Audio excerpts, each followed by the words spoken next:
Lanjut ya, podcast bagi Sukses is for you. Masih dengan King. King, monitor. Halo, Assalamualaikum. Waalaikumsalam warahmatullahi wabarakatuh. Gimana kemarin? Ada progres? Kemarin dapat 4 trip. Waktu luangkan Tanpa waktu. nolak itu ya? Sampai jam berapa itu? Untuk diskusi dengan istri membuat sistem. Sampai jam berapa itu? Kemarin bentar aja, cuma sampai jam 10:30 sudah pulang. Oh. Panjang-panjang, Pak. Ini pendek itu. Sedang panjang. belum ada sempat nolak yang kecil-kecil berarti ya? Yang kecil-kecil kemarin ya seperti yang kemarin disampaikan pagi hari itu, nolak ya kan? Masih nolak. Pagi ini 2 kali, nggak nolak sih, ngelewatin aja. Kalau nolak kan udah diambil terus di cancel, ini nggak diliatin aja. Itu nolak itu loh. Engkal malah itu. Samirawan ya. Samirawan. Itu mau disangkal. Nah, jadi kan begini Mas Dar, kan kita milih dong gitu. Milih memilih mana yang itu. Ini sih materialnya kuat banget itu. Ada uang, ada sayang. Mepet waktu ini nih, waktu acara CV nih. Kalau ambil yang jauh-jauh nanti nggak waktunya. Nah, itu lain lagi. Nah, ini udah waktu. Kalau memang niat itu sebetulnya nggak usah di-on-in. Gitu ya. Nah, itu kan jadi PHP. Siap. Jadi King pagi ini perlu membedakan antara penyangkalan dan penolakan ya. Jadi kalau penolakan tuh ini bagus nih. Kalau di Gojek itu kan kamu tolak itu kamu pencet tombolnya kan. Ditolak. Artinya sudah masuk tapi kamu tidak terima, itu ditolak namanya. Kalau penyangkalan itu masuk, nah kamu hirau. Allah Akbar. Kamu seakan-akan itu enggak ada apa-apa gitu ya. Seakan-akan itu enggak ada apa-apa. Nah inilah zaman teknologi ini, kita itu menganggap rezeki itu sebagai hasil dari algoritma, bukan hasil dari malaikat pemberi rezeki gitu ya. Bergeser malaikatnya. Masya Allah. Ya ini itu namanya dualitas pada teknologi ya. Dualitas diri karena teknologi. Jadi malaikat pengantar rezekinya itu algoritma, aplikasi. Jadi order masuk itu tidak lagi dihubungkan secara spiritual, tetapi itu hanya mekanisme algoritma saja. Itu hanya soal statistik, katakanlah begitu. Jadi bergeser itu rezeki itu. Ya. Konsep rezeki itu dalam masyarakat modern itu persoalan algoritma.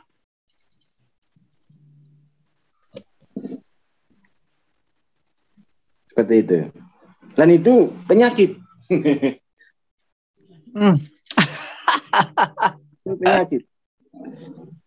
Itu penyakit.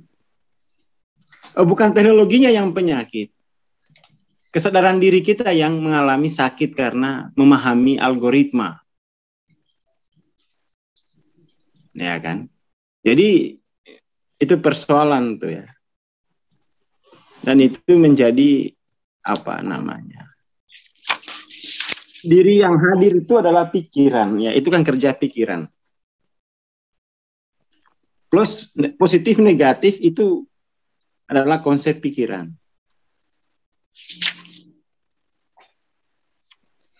Jauh dekat itu juga konsep pikiran.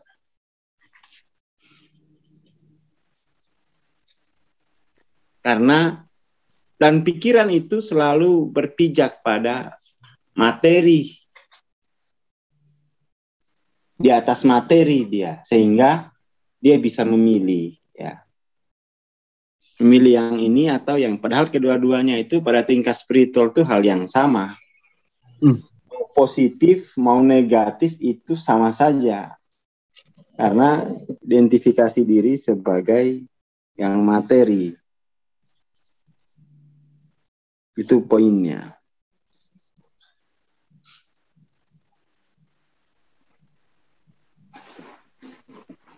Tuh ya.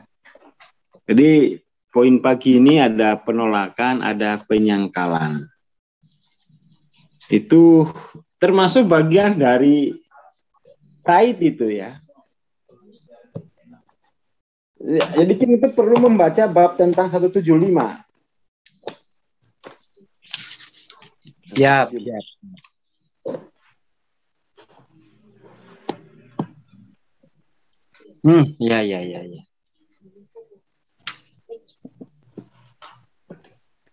Seperti itu.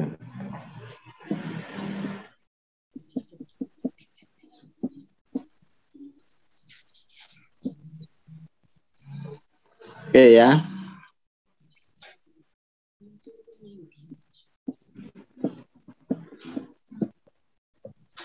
Jadi di situ di 175 itu saya bacain saja ini ya, dari buku TLOC. Teman-teman yang punya bukunya silakan diikuti ya.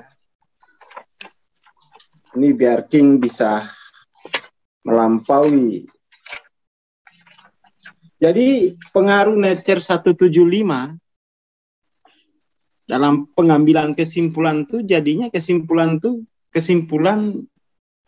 yang berbasis pikiran saja. Sebuah lokalitas. Sebuah lokalitas. Gimana kalau misalnya yang order tadi itu adalah orang yang misalnya malaikat. Kita kan kalau dulu ya waktu saya di sama Mbah itu, gimana kalau yang order Nabi Khidir misalnya gitu kan. Jadi itu biar kita tidak meremehkan setiap bentuk relasi itu kan. Jadi di pondok itu dulu diajarkan bahwa jangan-jangan itu Nabi Khidir. Artinya itu bukan kita berhayal, tetapi itu cara kita untuk mengatasi pride. Ya. Jangan-jangan itu Nabi Khidir. Kamu peluang untuk ketemu malaikat itu menjadi hilang gara-gara sikap penolakan atau penyangkalan. Jadi itu cara di pondok Mbak itu ngajarin biar kita tidak jatuh kepada pride. Misalnya lihat orang yang bajunya compang-camping, customer kita gitu ya.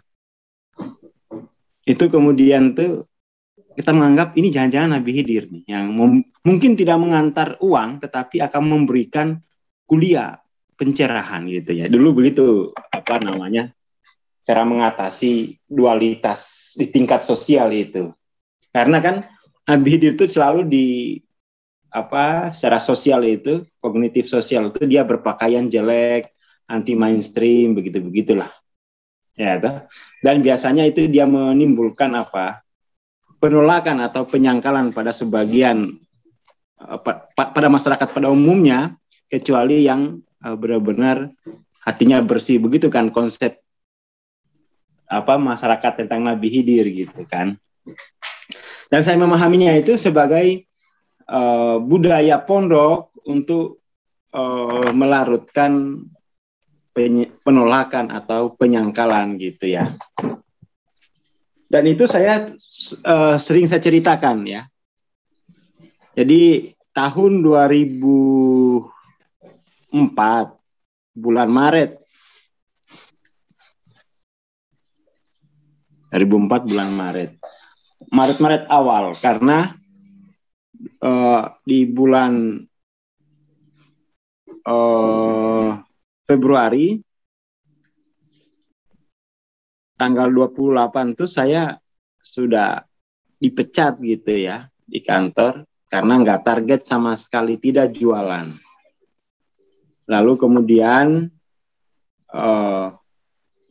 tapi 26 itu saya habis melakukan wiritan begitu sama Mbah begitu, habis dijastahin. Jadi 26, 27, 28 nggak target itu mendengar kata dipecat itu kata yang tidak saya kenali apa maknanya. Jadi hening aja gitu ya.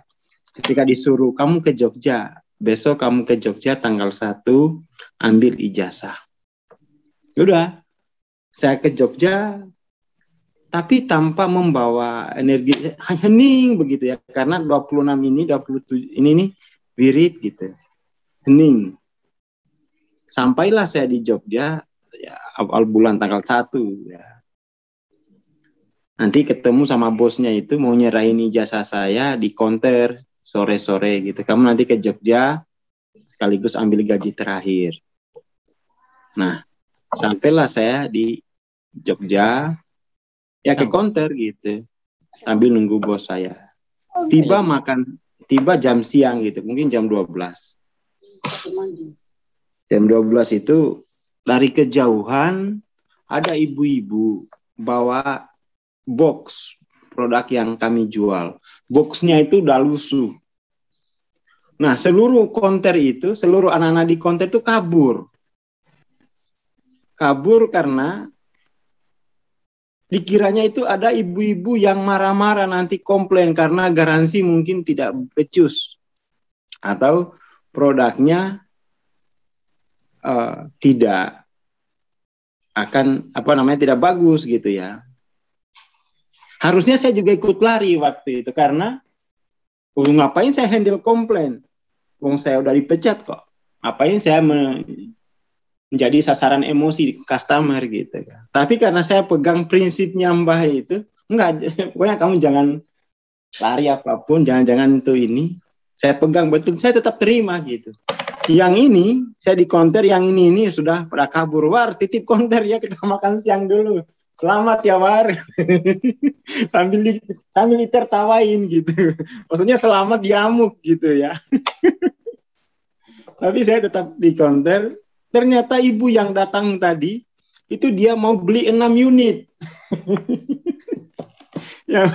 yang mau beli 6 unit dan itu yang punya Yamaha yang di depan ini loh, KR itu namanya Bu Vicky. Saya masih ingat betul gitu ya. Mas, kamu jualan alat kayak gini enggak? Iya Bu. Tolong ikut saya, bawakan 6. Kamu punya stok berapa? Oh, stoknya banyak, lagi pameran kayak gini bisa 100 unit ada. Udah ikut saya naik beca, nanti bayar di kantor ya, 6 unit. Udah, teman-teman udah pada makan, saya pergi ngirim barang gitu ya. Ngirim barang. Pas pulang-pulang tuh bos datang, nih gajimu. Terus saya langsung store uang omset tuh.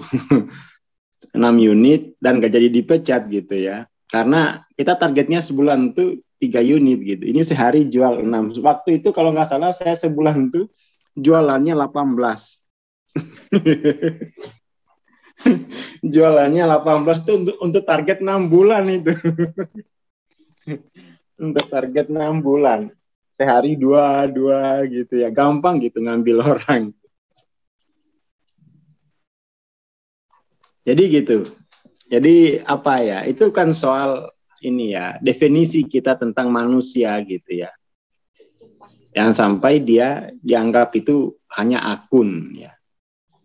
Nah, ini kan akun bukan manusia gitu. Padahal kan di balik akun itu ada manusia di situ. Itu poinnya.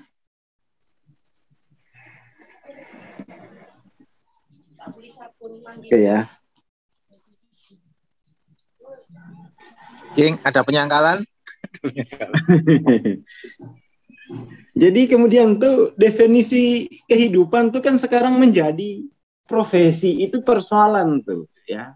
Persoalan manusia modern tuh kehidupan tuh di lokalitas menjadi profesi gitu. Itu tuh saya kira ya. Sehingga kemudian tuh kalau profesi maka orientasinya hanya soal untung rugi. Nggak ada lagi pelayanannya, itu nggak ada. Padahal kalau kita mau bisnis itu pelayanan. Kita melayani jiwa, bukan, ya tentu saja konsekuensi dari pelayanan itu adalah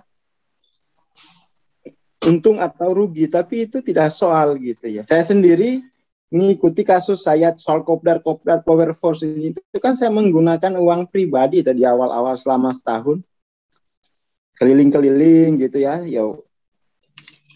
hotel sewa sendiri, pesawat sewa sendiri gitu ya. Kalau ketemu teman-teman saya traktir, itu kan karena ini benar-benar ingin gimana sih biar layanan saya ini disenangi orang dan memenuhi kebutuhan orang itu. Itu kan mindset-nya seperti itu. Tapi kalau saya anggap profesi, saya wah ngapain sewa-sewa pesawat sendiri, nggak dapat apa-apa gitu kan. Seperti itu kurang lebih ya. Jadi itu kita perlu membiasakan bahwa kehidupan ini memberi, bukan untuk mendapat.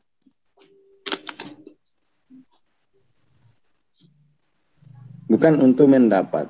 Jadi kalau belum klik ke situ, itu berarti motifnya masih dimensi 3 dan 4.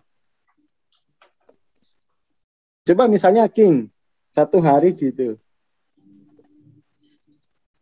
layanan gratis. Layanan gratis pokoknya, orang nggak usah bayar pokoknya. Kalau dapat poin dikembalikan. Sehari misalnya begitu ya kan. Itu nanti akan ketahuan, muncul semua itu perasaan kekurangannya. Ngopor aku ngantar-ngantar kayak gini gitu ya. Dulu kan saya pernah sebelum punya showroom itu kan, saya ubudian 6 bulan itu pokoknya kerja aja, nggak mau digaji pokoknya. Saya kerja aja, yang penting bisa makan. Tapi ini jangan ditiru ya, ini hanya untuk jomblo. Yang udah nggak jomblo itu nggak boleh kayak gitu. Ya coba deh dites gitu ya. Coba dites. Jadi betul-betul menjalani kehidupan itu sebagai pelayanan itu beda loh. Beda. Itu akan tapi itu akan akan memperlihatkan nature jiwa kita di mana kita terjebak dari 20 sampai 175 itu. Itu akan muncul tuh dalam dia itu. Perasaan kayaknya kok enak benar ya bosnya ini, dapat setoran terus aku enggak, muncul nature kekurangannya. Muncul nature kemarahannya. Ya kan? Seperti itu. Jadi yang perlu dipahami bahwa penyangkalan maupun penolakan itu membawa kehancuran ya. Membawa kehancuran. Kehancuran yang paling pertama kita terima itu adalah kehancuran spiritual ya. Kehancuran spiritual itu kehancuran pertama yang kita dapatkan dari penolakan, penyangkalan itu kehancuran spiritual. Dari situlah kemudian tuh kalau sudah ada kesalahan spiritual begitu ya sudah. Selebihnya itu tinggal masalah.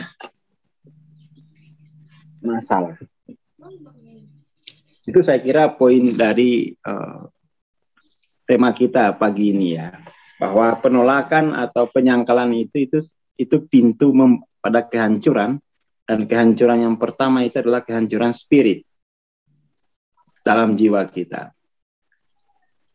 Seperti itu.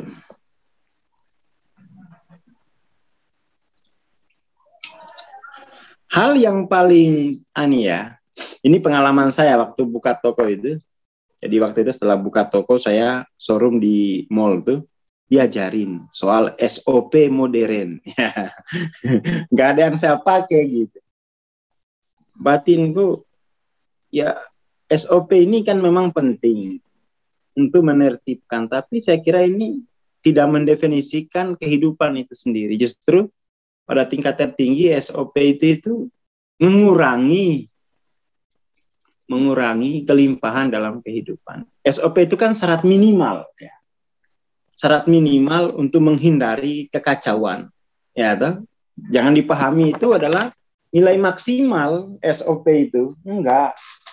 SOP itu kan filosofisnya nilai minimal untuk batas minimal dari kekacauan. Nah, saya nggak mau batas minimal. Saya maunya yang beyond, yang melampaui SOP itu. Jadi gitu ya. Dan ini saya kira apa ya?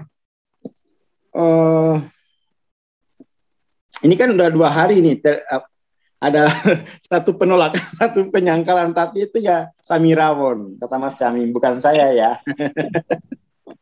Jadi situ King ada kerentanan di situ berarti. Ada kerentanan pada nature itu ya. Ada kerentanan pada nature itu. Itu tuh perlu kita selidiki ya. Mungkin di pertemuan selanjutnya. Siap, Master. Itu pasti ada apa? Ada culture ya, ada habit di situ itu. Ada habit dan biasanya habit itu apa ya?